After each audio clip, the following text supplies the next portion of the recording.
Իրանում բողոքի ցույցերի ժամանակ զոհվել է մոտ 2000 մարդ, Reuters-ին հայտնել է իրանցի պաշտոնյաներից մեկը, պնդելով, թե ահաբեկիչներն են մեղավոր քաղաքացիական անձանց և անվտանգության աշխատակիցների մահվան համար։ Ավելի վաղ նույն մեղադրանքը նաև երկրի արտգործնախարար Աբբաս Արաղչին էր հնչեցրել Al Jazeera-ի հետ զրույցում։ Իրավապաշտպան խմբերը մինչդեռ պնդում են, որ Իրանի վարչակազմը սկսել է դիմահար կրակ բացել ցուցարարների ուղղությամբ, որոնք անցած տարեվերջից փողոց են դուրս եկել ազգային արժույթի սրընթաց անկման և գնաճի դեմ։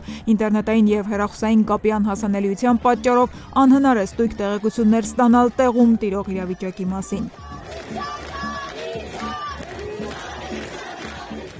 Միացյալ Նահանգները կոչ է արել իր քաղաքացիներին Հայաստանի, Թուրքիայի կամ Թուրքմենստանի հետ ցամաքային սահմաններով լքել Իրանը։ Նախագահ Դոնալդ Թրամփը հայտարարել է, որ Իրանի հետ բիզնես ունեցող ցանկացած երկիր Միացյալ Նահանգների հետ առևտրում կբախվի 25% մաքսատուրքի։ Իրանական ապրանքների արտահանման հիմնական ուղղություններն են Չինաստանը, Արաբական Միացյալ Էմիրություններն ու Հնդկաստանը։ Սպիտակ տան կայքում առայժմ տեղեկություններ չկան, թե ինչ իրավական լիազորություններ է Թրամփը օգտագործելու սակագներ սահմանելիս, կամ արդյոք դրանք ուղղված կլինեն Իրանի բոլոր առևտրային գործընկերների դեմ։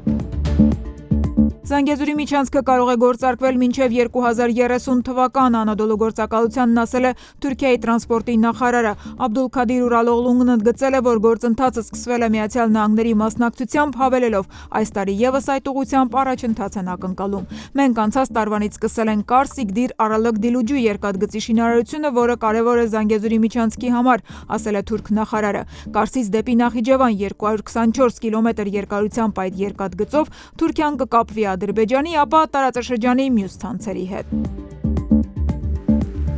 Ռուսական բանակն անցած գիշեր մոտ 2 տասնյակ հրթիռ է արձակել Ուկրաինայի ուղղությամբ, առնվազն 4 մարդ զոհվել է, ավելի քան 1 տասնյակը վիրավորվել։ Մայրաքաղաք Կիևում էլեկտրամատակարարումն անջատվել է ենթակառուցվածքների վնասման պատճառով։ Նախագահ Զելենսկին հայտարարել է, որ Կիևի մոտակայքում մի քանի 100,000 ընտանիք ցրտաշունչ ձմռանը մնացել է առանց էլեկտրաէներգիայի, կրկին հորդորելով դաշնակիցներին ամրապնդել Ուկրաինայի հակաօդային պաշտպանության համակարգերը։